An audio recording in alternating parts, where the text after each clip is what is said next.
The following is a production of Spark Study Club. To see the full video presentation and receive 1 CE credit, please visit sparkstudyclub.com and register for your free account today. Hello, it's Adrienne with Spark Study Club, and welcome to this educational presentation and Q&A titled Growth Factors, the New Gold Standard in Bone Tissue Regeneration with Dr. Brett Wetherington. Before we begin, I have an important announcement about how to receive your one PACE CE credit for this webinar. About 1 hour after we've wrapped up here, you'll receive an email from us to access this course module on our site, which includes the recording along with a survey. We do ask that you complete the survey to receive your CE certificate. If you have any questions, you can reach us by email at support@sparkstudyclub.com or by clicking Contact Us on our website. A special thank you to the sponsor for tonight's webinar, Salvin, a well-established global leader in regenerative products and specialized surgical instrumentation for oral surgery and implant dentistry. We love Salvin. And lastly, I want to remind everyone to use the Q&A feature in the control panel to ask any questions because they will be answered at the end of this session as time permits. Now I'm pleased to introduce our speaker, Dr. Brett Wetherington. He is a diplomat of the American Board of Periodontology and currently works in the Southern California region. He's deeply involved in shaping the future of the profession as a voting member of the American Dental Association's consensus bodies and artificial intelligence, dental implants, and implantable materials. Dr. Wetherington holds a certificate in the medical software and medical artificial intelligence from Yale University and is a visiting scholar at the University of California, San Diego's Department of Chemical and Nanoengineering, where he researches ultrasound and photoacoustic imaging. That is a lot. You did great. That You is did great. awesome, especially the AI, because that is what we're going to be focusing on tonight, as well as all of your experience in periodontology. Thank you so much for joining us, Dr. Wetherington. Now I will turn this over to you so we can learn more about growth factors. And so you had mentioned it briefly there, but again, Salvin Regenerative and Young Innovations are really spearheading this presentation and a lot of the concepts that we're talking about today. So quick shout out to that group there.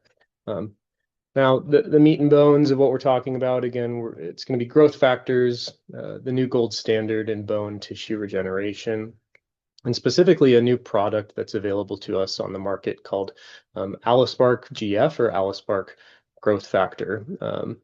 My name is Dr. Brett Wetherington.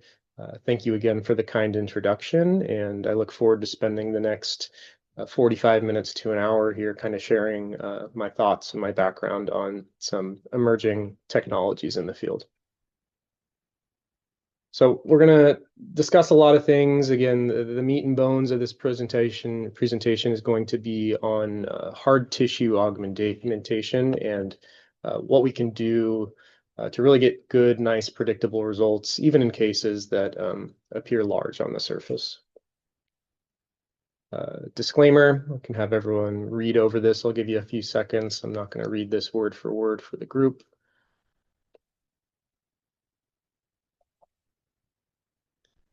Some disclosures, as mentioned before, I am speaking on behalf of Young Innovations and Salvin. All the content you're seeing here is going to be my own content from my own cases in unaltered format. Anything that is not mine will be cited accordingly. So what are we going to talk about today? So we're going to start by defining really in simple terms what are growth factors. We're going to explain why they matter in the chair, in the dental chair, whether that's perio or endo or oral surgery.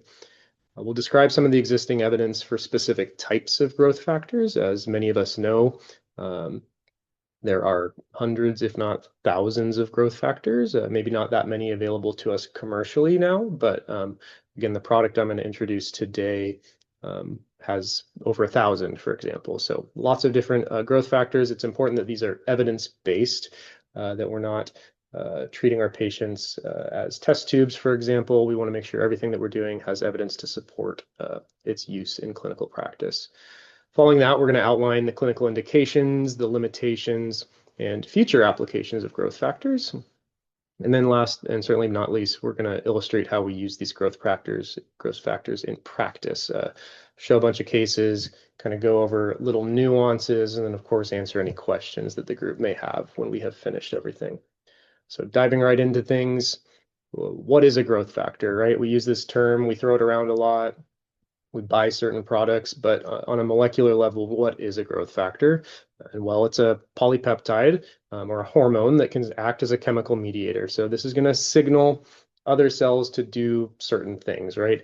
The simplest forms of this, we call this cell proliferation and differentiation. And I'm going to talk a little bit about those two concepts on the next slide. And the last thing growth factors, or what they are rather, is they function on a local and systematic level to stimulate growth and healing. So not only is it going to work on that certain area of the mouth where you're performing a surgery, but also on a whole body or a systems level, we may have certain results or contributing outcomes because of using a growth factor. Now, two words I used in the last slide, one was proliferation. So by definition, proliferation is mitosis, essentially. It's cell replication. It's going to have one cell replicate. Now you have two.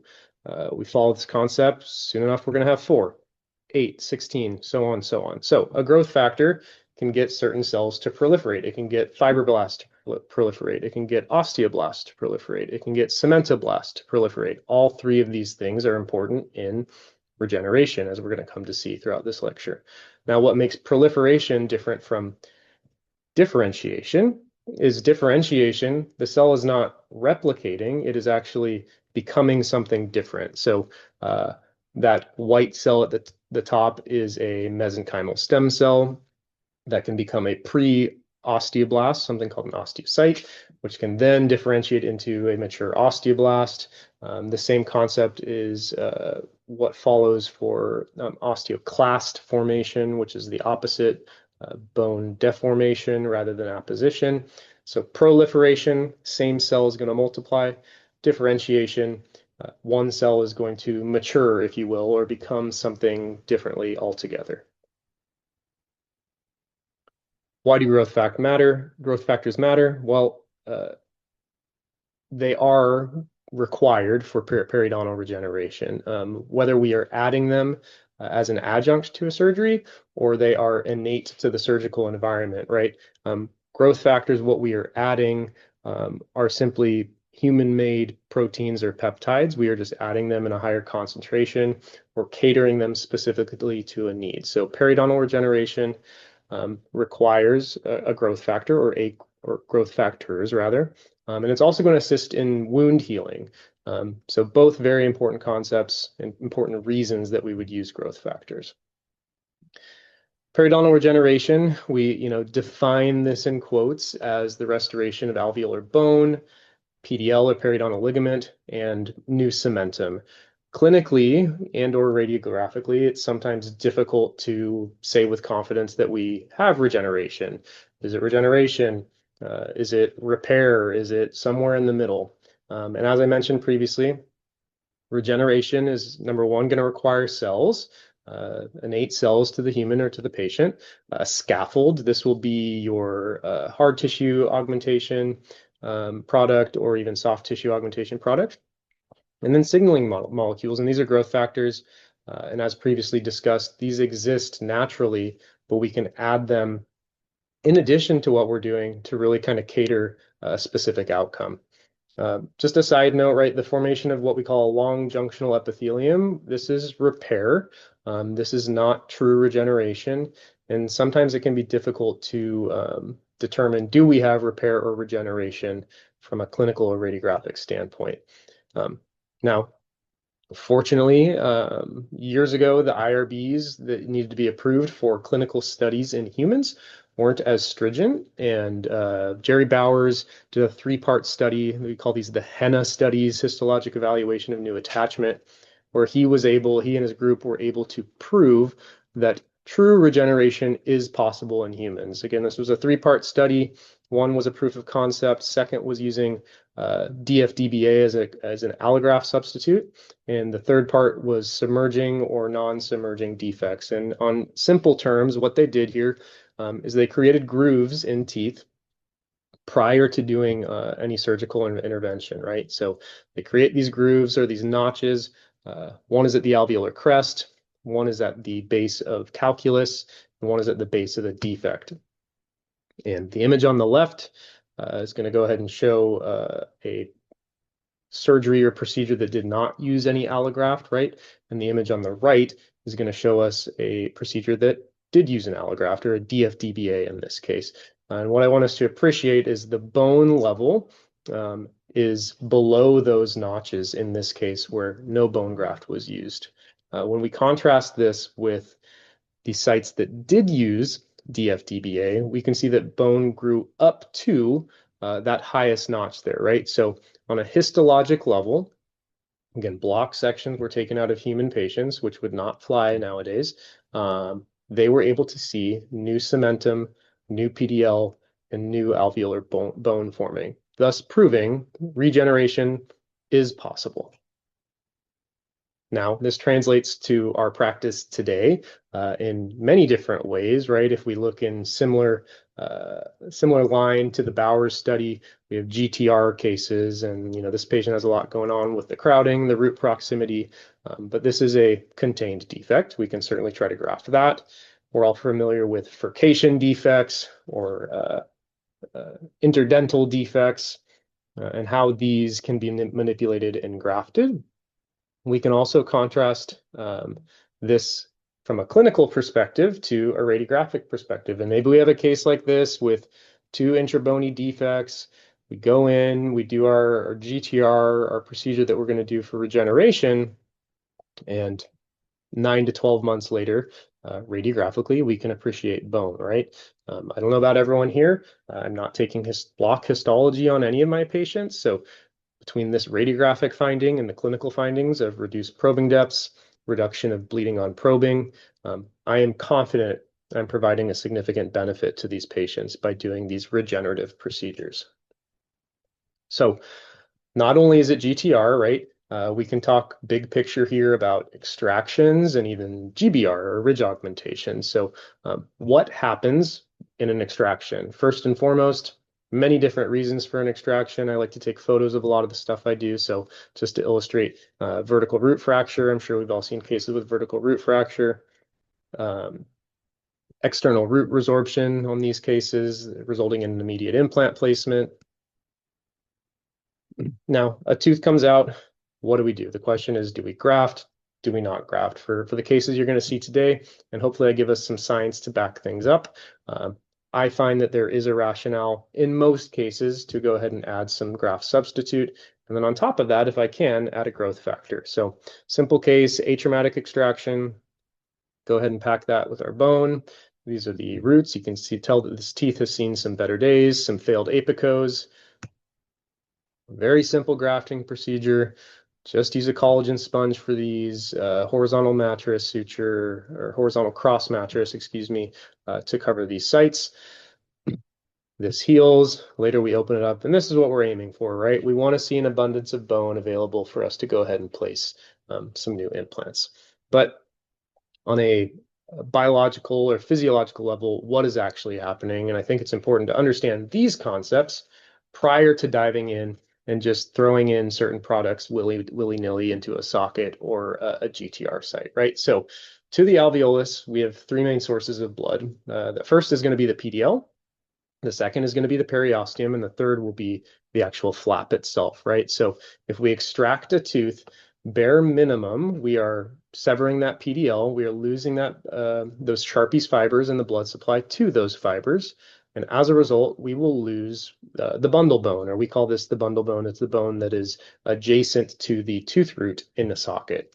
When we look at tracking the healing, we know from some seminal studies that we're always going to start with a blood clot that will generally transition into granulation tissue or provisional matrix, followed by connective tissue, woven bone, and then maturing over months into real corticocancellous bone.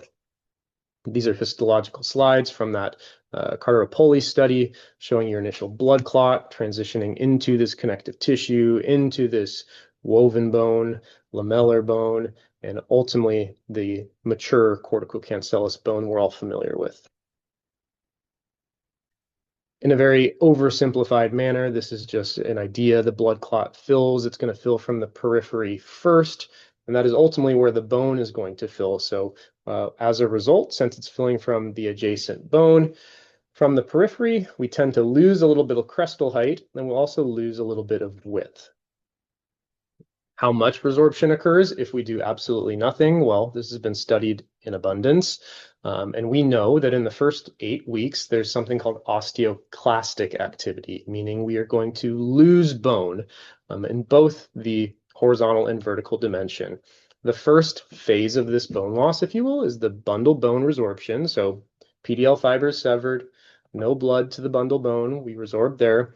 The second phase will be periosteal bone resorption. So that'll be that horizontal dimension that you lose, or perhaps that vertical dimension that you lose. This study tracked the healing of sockets over 8+ weeks. And what I want us to appreciate is the lines that I've drawn across the screen correspond to the buccal bone height at these corresponding time frames. And you'll appreciate the difference between 1 week and 8 weeks. There's a significant loss of the buccal plate. There's also some loss of the lingual vertical height as well. The main reason that we lose more buccal plate versus lingual or palatal is it tends to be thinner. There's more cortical bone, there's less vasculature to that area. So as a result, when we sever one source of blood supply to that thin, dense bone, it cannot survive. And that's why there's a tendency to have horizontal ridge deficiencies primarily on the buccal rather than the lingual or palatal. Now, that's not every single case, but a generalization. This is just to illustrate the thickness of that lingual plate versus that buccal plate, and hopefully that is pretty clear in that image.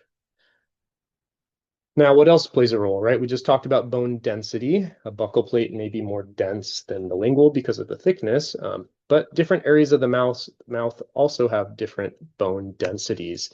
Lechholm-Zarb introduced this bone density classification, and hopefully those of us that extract teeth are familiar or aware of the maxillary bone tends to be softer than the mandibular bone. The mandibular anterior tends to be the densest bone. As a result, sometimes implants in this area can be challenging and or controversial, but different healing profiles will result from surgeries in different areas based on bone density. So there may be certain products or growth factors or allografts that we want to use in one area because of its qualities compared to another area of the mouth. This is to illustrate the concept of that bundle bone. As I mentioned, we have obviously on the right side, the dentin and cementum. That periodontal ligament has blood supply to it. That alveolar bone pictured on the left is our bundle bone. This is the first to go following an extraction. There's nothing we can do to reverse this.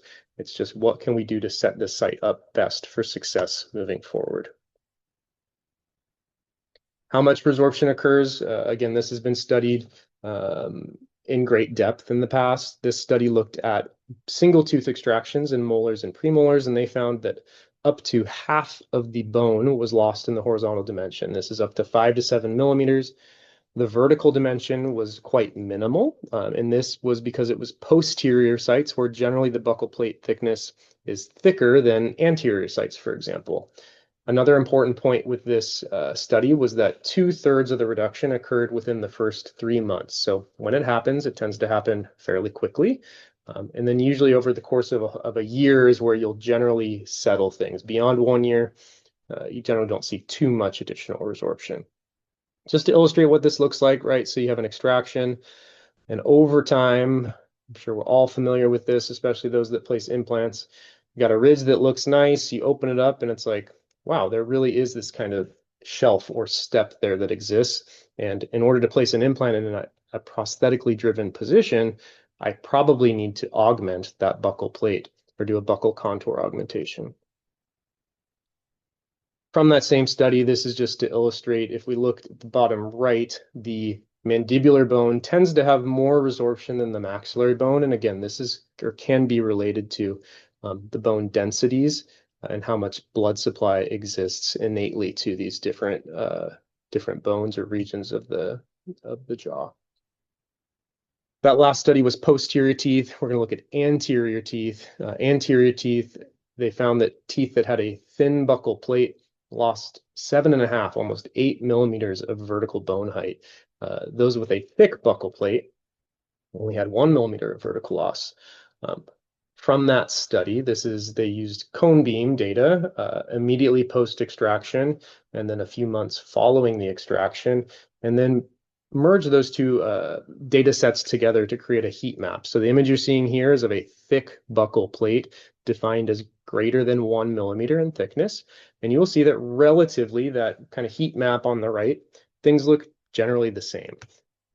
If we contrast that to thin buccal plates, these images on the left, hopefully you can appreciate the 4 images on the left compared to those on the right. There's a stark difference, and this is where they accounted for that 7.5 millimeter vertical bone loss on teeth extracted in the anterior maxilla with no additional treatment, right?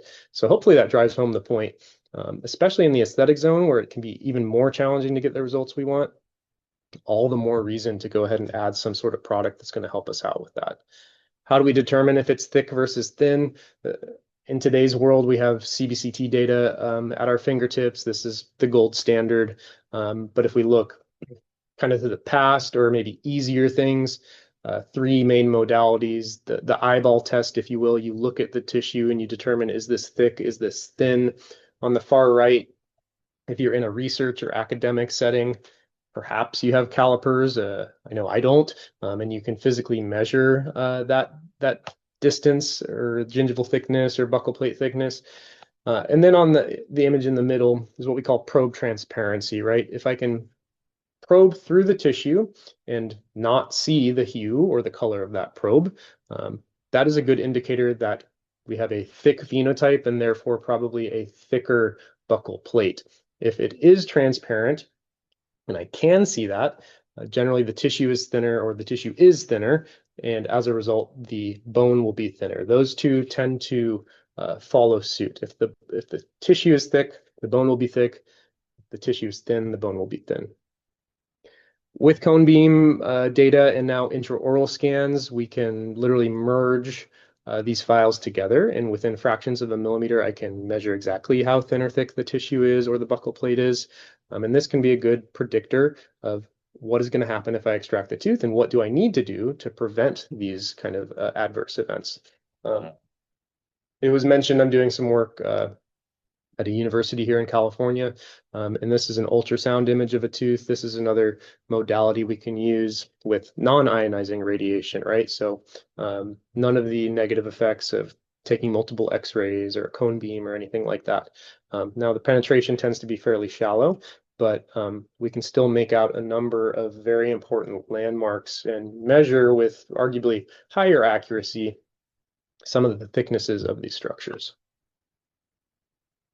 When we talk about bone grafts, and I'm going to kind of shift gears and dive specifically into what we look for in a product or a growth factor or a bone graft. 3 main things we look at, right? We have osteogenesis, we have osteoinduction, and osteoconduction. Osteogenesis is the gold standard. The only place you're going to find this is in an autograft. So you go to a remote site or remote area in the mouth, maybe an adjacent area in the mouth, you scrape some bone. This has living osteoblasts. This will produce bone, and it will also stimulate adjacent cells to make bone. But this bone on its own can make more bone. Again, gold standard, but the only place it exists is from the patient. Osteoinduction, some allografts have this, not all, and it's going to induce your progenitor cells to actually mature into osteoblasts. So you'll have an osteoblast precursor sitting there. You introduce alloSpark growth factor or BMP2 in this scenario, and that's going to make these progenitor cells or immature cells become mature osteoblasts, which are bone-producing cells. Like I said, not all allografts have this osteoinduction or inductive capability, but most, if not most, will have that. Osteoconduction is the last one. It simply acts as a scaffold. So some allografts, all xenografts, all alloplasts, this is the highest level of potential they have, osteoconduction. So big slide here, lots of words, but in wound healing in general, this is not me or you adding anything. Wound healing across the board in humans, growth factors like PDGF, BMP, IGF, TGF, VEGF, FGF, these are all going to act in unison as an orchestra, if you will. Then they're going to regulate chemotaxis, which is the recruitment of cells, the proliferation, differentiation, we went over those, matrix synthesis, and angiogenesis, or the formation of blood supply. So these are all naturally occurring. Any wound, any injury, doesn't care if it's hard tissue, doesn't care if it's soft tissue. These are all going to play some role, whether or not you introduce them into your surgery as an adjunct. I mentioned earlier, everything that we do, it's important that it's evidence-based, right? So there's different levels of evidence, all the way at the bottom, editorials and expert opinion. We don't really translate these into a clinical setting. What we're going to look at today, most of these are case controls, some randomized control trials, systematic reviews. There's an abundance of literature on BMP2 and PDGF.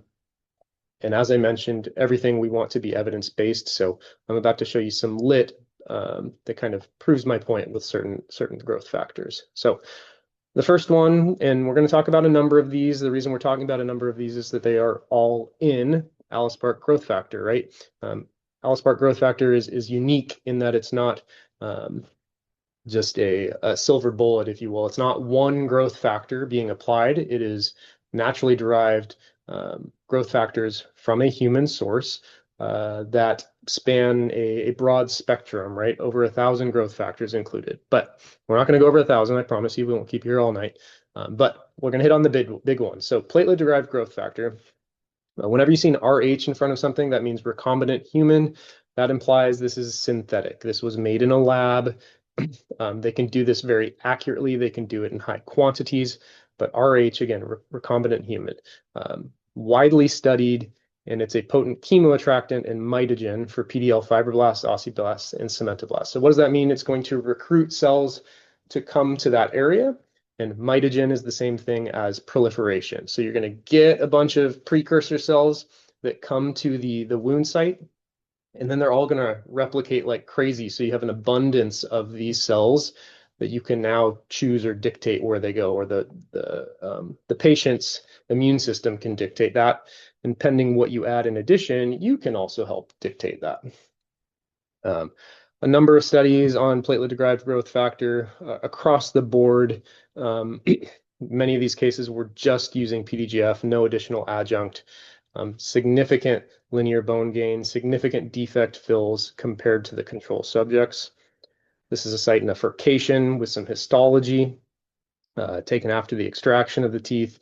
That far image on the right, NB is new bone. We have PDL, we have new cementum, and then TR is the tooth root for those paying close enough attention here.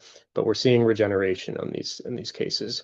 This can also follow suit around implants. Now you'll notice this was a dog study, not a human study, but the point remains.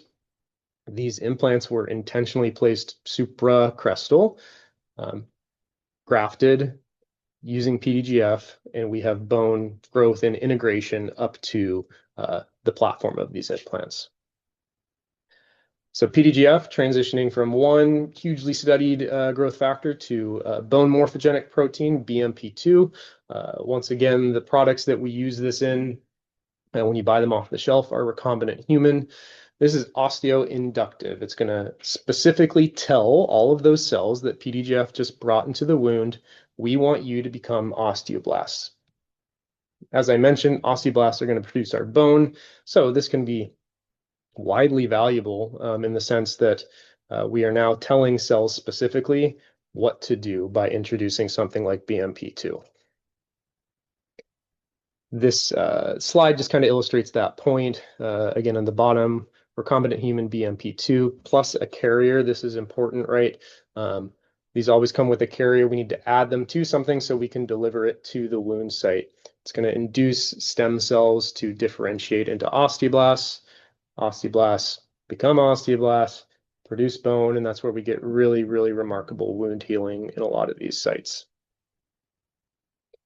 Insulin-like growth factor, or IGF-1, is an anabolic growth factor that's going to support cell proliferation and cell matrix production. This is a progression factor, and it is not used alone almost ever, but in conjunction with PDGF and BMP2, it has been shown to have a multiplicative effect on the amount of healing and progression of the sites. So short-term application, combination of PDGF and IGF significantly enhance the formation of periodontal attachment apparatus in early healing. So when we look at these two sites, so the black is going to be your control and the white will be your PDGF mixed with IGF, how much clinical attachment we had gained back at some of these sites in as early as 5 weeks is really quite impressive. Transforming growth factor is abundant in platelet concentrations and gingival crevicular fluid. This specifically regulates matrix production and fibroblastular differentiation. This works specifically on the soft tissue, right? So the others primarily are working to give you hard tissue volume back. TGF is going to help mature soft tissue quicker or recruit cells required for soft tissue healing. So much so that TGF roughly doubles in concentration at 2 weeks, which again, if it's not already apparent, makes it a pivotal biomarker of wound healing. These are immunofluorescent staining, a lot of heavy research here, but what I want us to appreciate in that second column, if you will, is TGF beta 1. And the difference in the amount of fluorescence we see from 1 day to 7 days is quite remarkable. Again, at 2 weeks, it'll be even higher than that.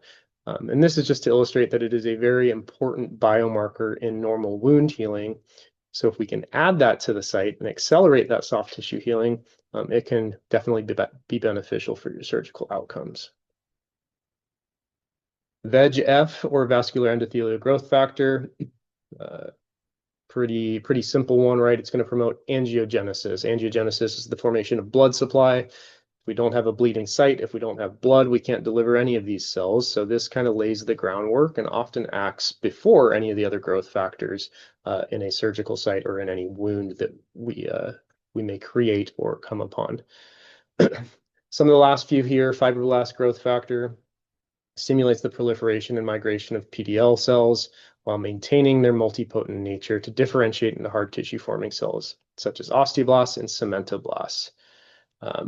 Using recombinant FGF and bone substitutes resulted in radiographic bone fill of almost 75% compared to less than 25% for the controls. So another very, very valuable growth factor we can use in conjunction with our existing surgical protocols.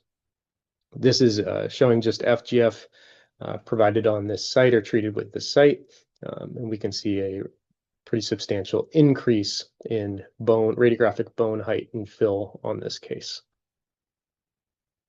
So what we really came here to talk about, right? So AlloSpark growth factor, a newer product available from Salvin, is comprised of nearly 1,000 unique and naturally derived proteins, growth factors, and peptides.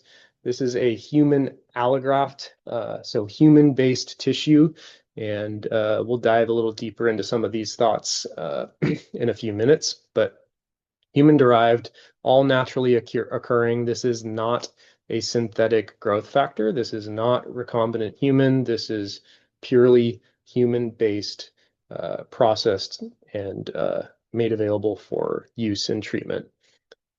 Because of all these growth factors, it's going to provide an abundance of inductive, angiogenic, proliferative, and chemotactic properties. And of main concern here, based on what we just discussed, is the concentrations of BMP2, PDGF, IGF, TGF, VEGF, and FGF. A last very important note here is, because it's human-based, it can often be difficult to assure that you actually have any of the growth factors there, right? Recombinant human or a synthetic graft, we can control very precisely how much you are getting and how much concentration is in each product. Human products, that's not so easy. So what Salvin does is every single test, every single lot or every single product, they are testing for the quantity of growth factor. And if it doesn't meet the standard, they are not selling that product, right? So that's a really, really important thing. Most allografts have some form of lot testing now, but that wasn't always the case. So what growth factors are there? We kind of talked about this, looking at the different colors. Inductive, right? So that's all of your BMPs. BMPs, when I say inductive, it's going to support or promote the differentiation of pre-osteoblasts into osteoblasts. Angiogenic, blood supply, that's your vascular endothelial growth factor we discussed. And then your proliferative growth factors, your IGF, your TGF, FGF, and then, of course, your platelet-derived growth factor. These are human histology. These are cases using AlloSpark. These cases are courtesy of Dr. Lee. He's an OMS, excuse me, practicing in Hawaii, and he was happy enough to share these slides with us for this presentation. So trifine bone cord, 103 days post-op, right posterior mandible. So again, very dense area normally.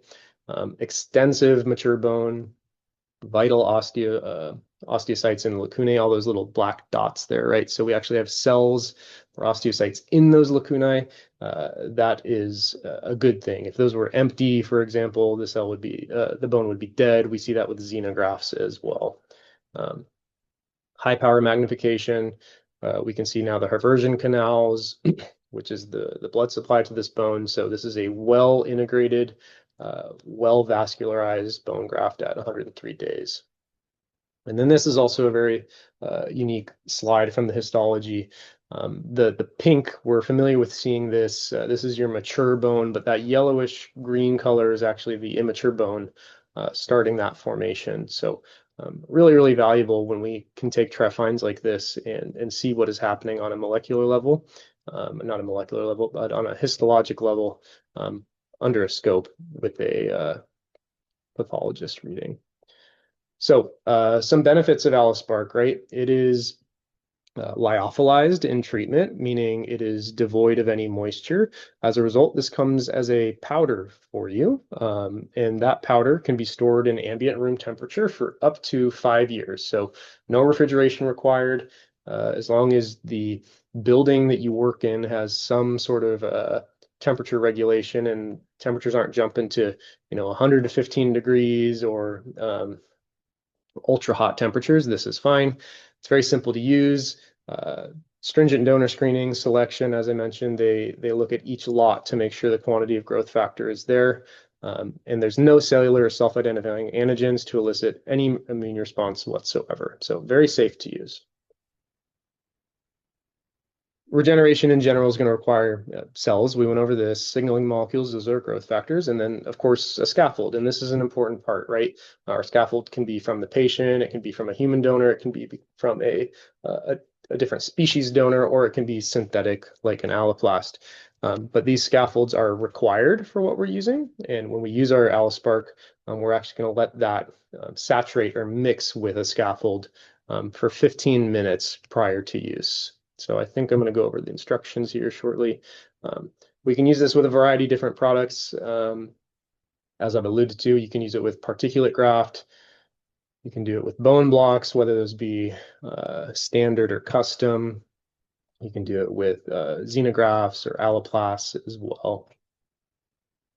I alluded to this earlier, but this was a study that looked at the osteoinductive potential of different lots of DFDBA. And they found that some of these batches at the time had zero potential at all, right? So this kind of illustrated the concept or the importance of doing lot testing.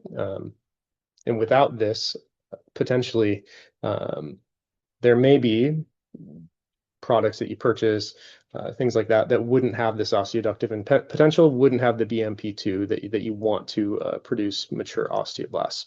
Another important note, the younger the patient, the better as the donor, and usually 50 years old or younger is the industry standard. Once we get older than that, we tend not to use them for the production of allografts. So real quick, I'm going to dive through some simple diagnosis things so we can get to the really the meat and bones of this, which is going to be some of the surgeries. So ridge defects, they come in different shapes and sizes. Some are more dramatic than others. Siebert classification was built for Pontic site development. Hopefully we're all familiar with 1, 2, and 3, which is horizontal, vertical, and combined. And then Homley Wong and the Michigan group introduced the HVC with a subclassification that something could be small, medium, or large. This is just illustrations of that concept. If you're referring to me, I don't care whether you say HVC or 1, 2, 3.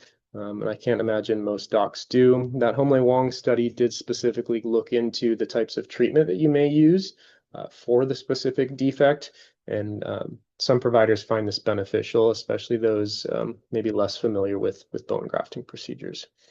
So how do we get these ridge defects that ultimately need significant grafting? Well, we went over tooth loss, surgically created defects. Sometimes we got to create a trough around a tooth to get it out. Anatomical dehiscence or fenestration, periodontitis can create defects, and root fracture, of course, can also create defects. How many walls are available, how much blood supply is there is going to ultimately dictate how well we can graft or maybe not graft in certain cases. How do we minimize resorption? Well, we can do something called atraumatic extractions. We can do the hard tissue augmentation we've been talking about. We can place implants immediately. And we can also try to practice MIST techniques, or minimally invasive surgical techniques, so we cause less trauma to the tissue or the bone in a specific area. So principles of regeneration on a very, very basic level. These past principles are very common, right? So we want tension-free primary closure, angiogenesis, or the formation of new blood supply, space maintenance, which is generally accomplished by whatever graft material you're going to be placing, and then of course stability of that wound. We don't want any motion, we don't want any micromotion, we want things staying still. I tell my patients often, if you broke your arm, we'd put you in a cast so that that piece or those bones couldn't move, right? So we need to make sure when we're trying to regenerate bone in the mouth, we also maintain that same standard. So cell exclusion, the way this works is our membranes are going to prevent epithelial downgrowth. Bone takes longer to mature than epithelium or soft tissue, so we can use membranes. These can be collagen-based, they can be cross-linked, they can be non-cross-linked, these can be PTFE. There's really a whole nother lecture worth of information on that kind of topic. Space maintenance is the bone graft, like I mentioned. Stability, we can get that from screws, tacks, sutures, and then tension-free primary closure, very, very important. If you're comfortable with periosteal releases, fantastic. Comfortable with vertical releases, it's another great way to accomplish this. Stretching that tissue ultimately to get tension-free primary closure.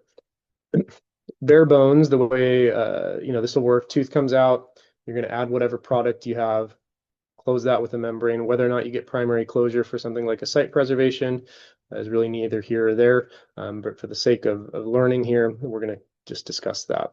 GTR, tooth stays, add our bone graft, cover with a membrane, close. So cell exclusion is our membrane, space maintenance or volume maintenance essentially is our bone in these scenarios.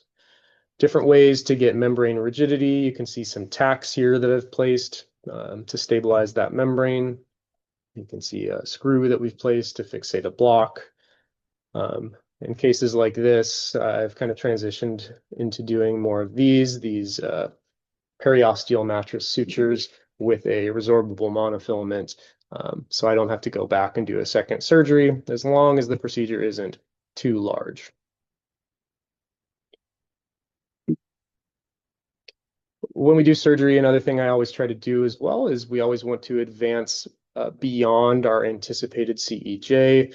This is kind of where we get that tension-free aspect, right? So if I can close a site and have it well beyond where things started and have that closure be passive, then I'm optimistic I will maintain that closure and get some nice results as we move forward in healing. So when should I use growth factors? We've talked about like the history of them. We talked about some evidence. Ultimately, how do I choose when I use one or when I don't? Well, these are just some simple guidelines, if you will. I think difficult cases, it's easy to use them for that. Medically compromised patients, high-risk patients, if it's a really large augmentation, to help with early wound healing and reduce patient morbidity or kind of the immediate post-operative pain. What systemic risk factors do I look at? Well, smoking, diabetes, selective serotonin reuptake inhibitors, osteoporosis, radiation, medically related osteonecrosis of the jaw. Those type of patients really benefit from something like a growth factor. Smoking, we all know what this does, increases the likelihood of infection post-operatively, decreases our surgical outcomes. Some studies have shown that the risk or prevalence of periodontitis in smokers versus non-smokers, it took up to or greater than 11 years for someone who was a former smoker to have the same adjusted odd ratio of developing perio as a never smoker. So this just goes to show smoking really negative effects, but it also shows that someone that quit smoking 5 years ago is going to be better off than someone that quit smoking six months ago. Diabetes is a two-way street. If we control glycemic control, we can actually improve oral health and vice versa. So we won't dive into the mechanism too much, but someone with uncontrolled diabetes could certainly benefit from something like a growth factor. Selective serotonin reuptake inhibitors, these are becoming more and more commonly studied, and just introducing or informing us that there's significant data showing the hazard ratio, for dental implant failure increases drastically in patients taking SSRIs. So we have this product, we have a little background. How do I actually use it? Well, I'm going to zoom in on this real quick so we can see. The product is packed sterilely. There's going to be a red cap on that. You can remove that. What you're going to do is inject sterile water, saline, through the top of that. There's going to be a little rubber cap on there. And generally it's a 1-to-1, right? So if you have 1 cc Allospark, it'll be 1 cc of sterile water or saline. You're going to swirl and mix this because in that jar is a powder. It's just going to look like a dry powder. Swirl that around. You're going to mix it, and then you're going to take off the tab, and using that same needle or syringe, you can actually draw that, and you're going to go ahead and evenly distribute it on your scaffold. This is really important, and it needs to sit on that scaffold for 15 minutes minimum to absorb. Key points, again, requires sterile water, saline, requires a scaffold. It requires minimum 15 minutes to bind to that scaffold. You can kind of make out here that little powder that we're seeing in there. This is what it looks like in clinical practice in real life. There's our cap, which we can go ahead and remove. This is just illustrating how to remove the metal covering. Here I am inserting that sterile saline in this scenario into that vial, so I can swish that around. I'm then going to remove that fluid that's created and go ahead and add that to whatever allograft or scaffold I choose to use for any specific procedure. And this needs to sit, like I said, for a minimum of 15 minutes. When do we use this? GTR, I've talked about this. Pretty simple here. Open the site up, big defect, some root anatomy that's maybe predisposing this patient to having a defect there.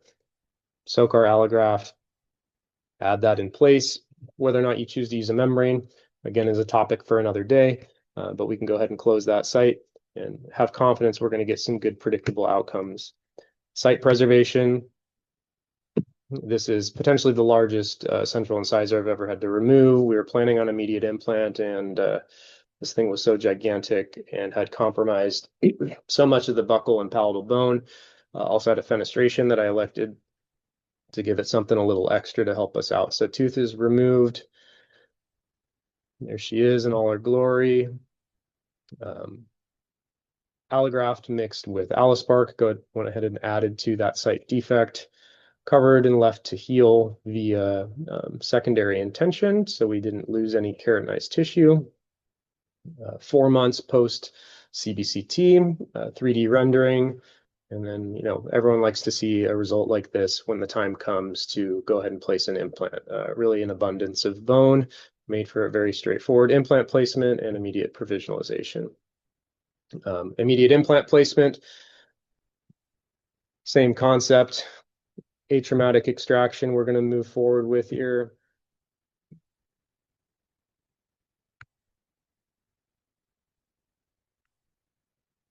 There's our root after it's been removed.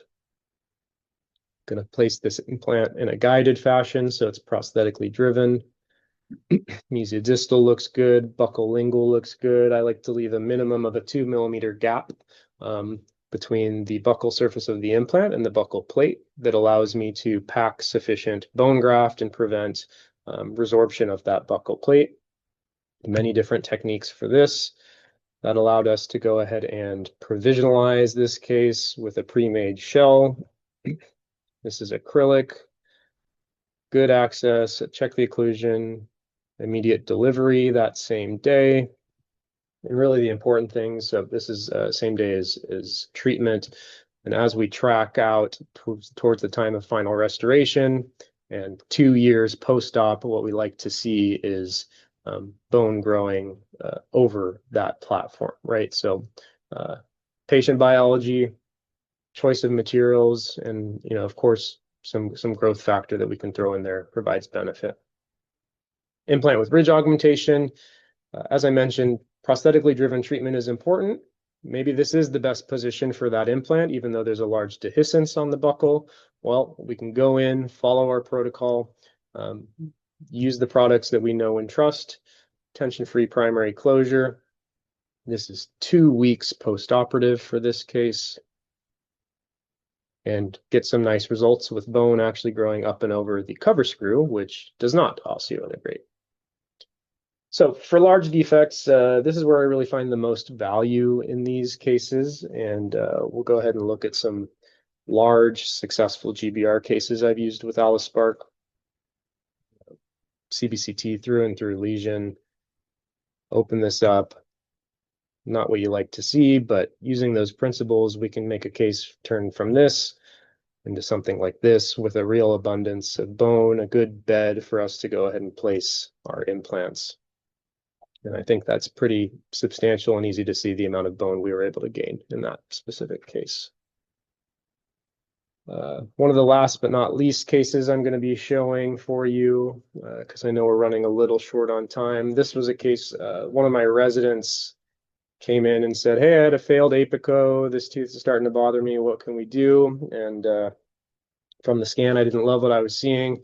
This was following opening, complete loss of the buccal plate here. Went ahead and placed some corticotomies to stimulate some bleeding. Used an allograft mixed with Allospar growth factor, periosteal mattress suture for retention and reduced movement on that graft. Get our closure. And this is the healing at 6 months post-op on the cone beam. This is the clinical picture at 6 months post-op. Great bone. I didn't want to compromise those papilla, so a papilla-sparing incision was utilized. Provisionalization was done at the time of implant placement, and the site was closed. And this is 1 month post-provisional.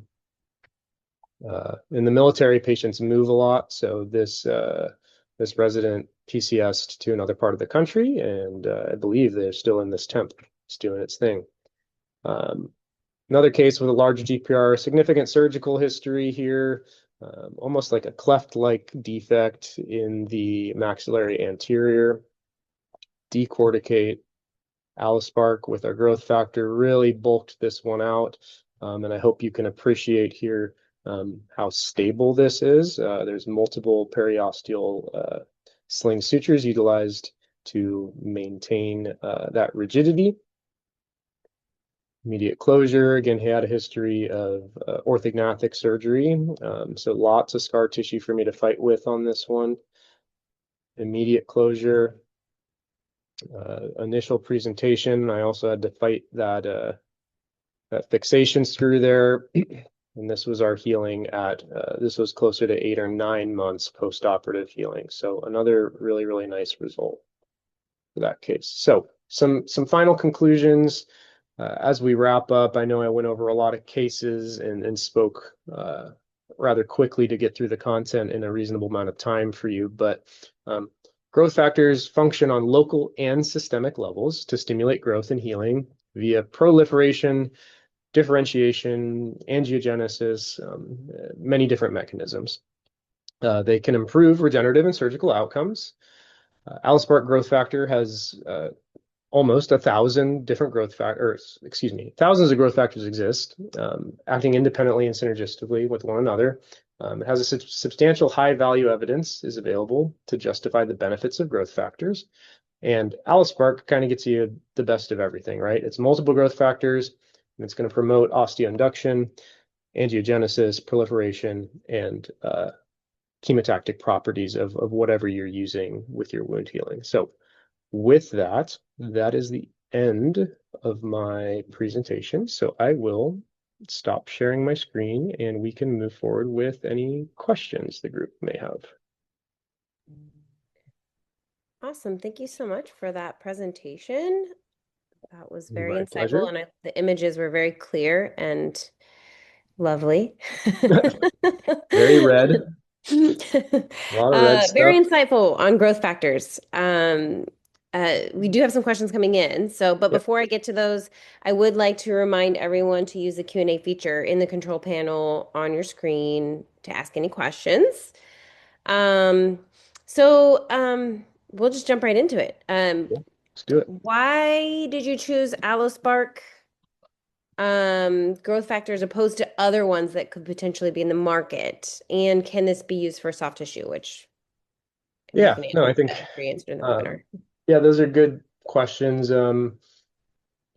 I touched on it a little bit, right? So Yeah, I was gonna say.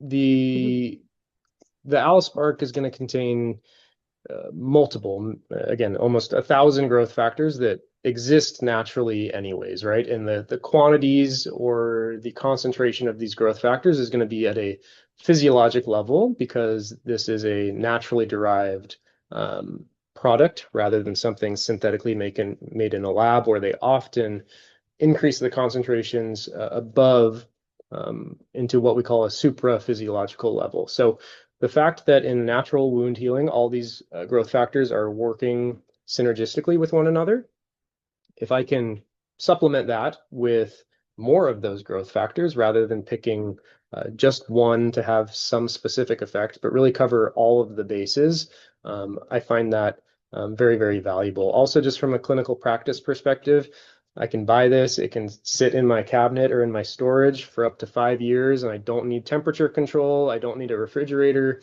I don't need some of the bells and whistles that are traditionally required for some of these recombinant human growth factors, specifically like refrigeration and temperature control.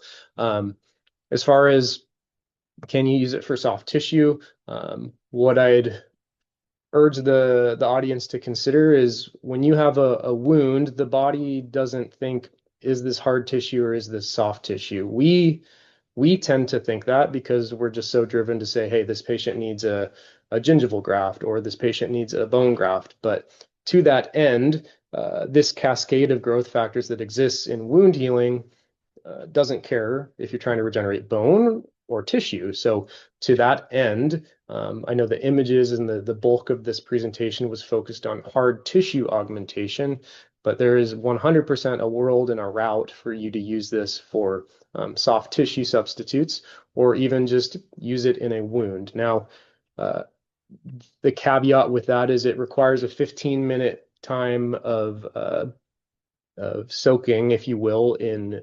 whatever graft you're going to be using. So if you're using soft tissue, just keep in mind that aspect, right? If you're using an alloderm or an allogenic product, there may be benefit to doing that. You could use it on a CTG or an FGG.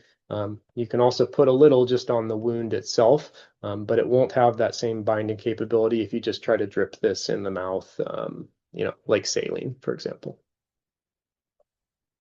Right. Okay. That was a great answer. Hopefully, yeah, it was a great answer on soft tissue. Um, okay, another question is, can I apply double the concentration of the growth factors for better effectiveness? Yeah, I think that's a excellent question. The answer might be um, the opposite of what most people would think, right? The way a growth factor works is it binds naturally existing receptors on cells. So if I have 100 receptors and I introduce 100 peptides or ligands, those will bind 100% and I'll get the therapeutic result that I want.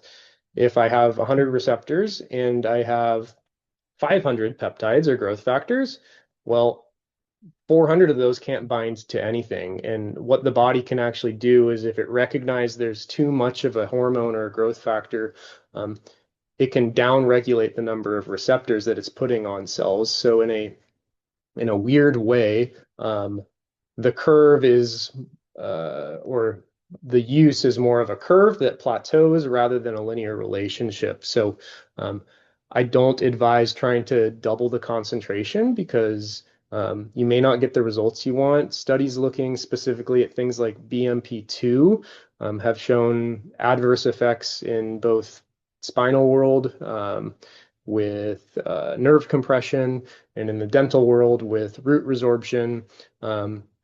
So there sometimes can be too much of a good thing. I think if you understand the underlying mechanism and use the product as it is recommended, that you will ultimately have the best results with something that uses growth factors in general. Okay. And let's see, another. Oh, can I use antibiotics together with growth factors? Or I guess with. Yeah, I think I wonder if the question is systemic antibiotics or local antibiotics, but I'll try to address both because the mechanism should be similar, right? So growth factors act on the host's innate cells, right? Antibiotics are going to act on bacteria. Um, I would say not only can you use them together, but in many cases, it may be beneficial to use them together because if I have a site with reduced inflammation, where there's more healthy, viable cells for me to get bone regeneration versus a site that's inflamed or has friable or fragile tissue. That can make the outcomes of my surgery complicated or have adverse events. So whether it is systemic or perhaps a local antibiotic, or maybe you're using tetracycline to do some root conditioning, I think all of those are fair game. And in general, if it's something that you prescribe for your patients following a regenerative procedure, I don't think you would need to change any of your workflow while using AlloSpark. Okay. And we have time for one more. Okay. So just so you guys know, if we did not get to your questions, we can answer your questions via email after the webinars, so don't worry. But this last question is, how do naturally derived growth factors differ from those that are synthetically produced in a lab? Yeah, and hopefully I touched a little on this during it, but it's an excellent question. So naturally derived are going to occur at a physiologic level, right? These are not those recombinant human bone grafts. Those recombinant human bone grafts are delivered at such a high concentration and to some kind of carrier, right? Often it's a collagen-based carrier. So what happens with those is you have one very high concentration of a single growth factor that gets added to a site or a defect or a wound, and you have this burst release within the first 15 minutes, honestly. Almost all of that growth factor is lost, and what does bind is just one product that is made synthetically with a human-derived growth factor that is actually bound to your allograft or your scaffold, you get a delayed release. So you're going to be releasing the physiologic levels of each of these growth factors, and not just at 15, 30 minutes, but if your bone graft takes 3 months to resorb, you theoretically are going to be having this added benefit throughout the course of the healing rather than just at one initial time point. Some of these growth factors, if you are placing a synthetic growth factor and you give it for a specific surgery, that burst release can actually induce inflammation. The body can say, hey, this is too much of a good thing. We want to try to flush that out. And some studies have actually shown we have bone loss or bone reduction early when we use some growth factors on their own. So the benefit of AlloSpark, if you will, is being host-derived or human-derived, excuse me. We have extended delayed release rather than a burst release. And also it has a multitude of growth factors that are going to work in unison to the natural wound healing of the patient. Right. Okay. Makes sense. So we've run out of time, but thank you everyone for your questions. If we did not get to your question again, it will be answered after the webinar via email. And also in about an hour, we're going to send you that link to access the course module on our site, which does include the recording and a survey, and you will be able to get your CEC certificate then. Thank you, Dr. Weatherington, for this educational presentation, and to our sponsor for this webinar, Salvin. Believe, you could reach out to Salvin Rep, or if you fill out information here and took the survey, and you have any questions about the AlloSpark, that could be answered then. And thank you all and have a good evening. Great. Thank you so much. Appreciate your time. We hope you enjoyed this presentation of Spark Study Club. You can receive CE credit for this lecture by visiting sparkstudyclub.com. Thanks again for listening, and we hope to see you again soon.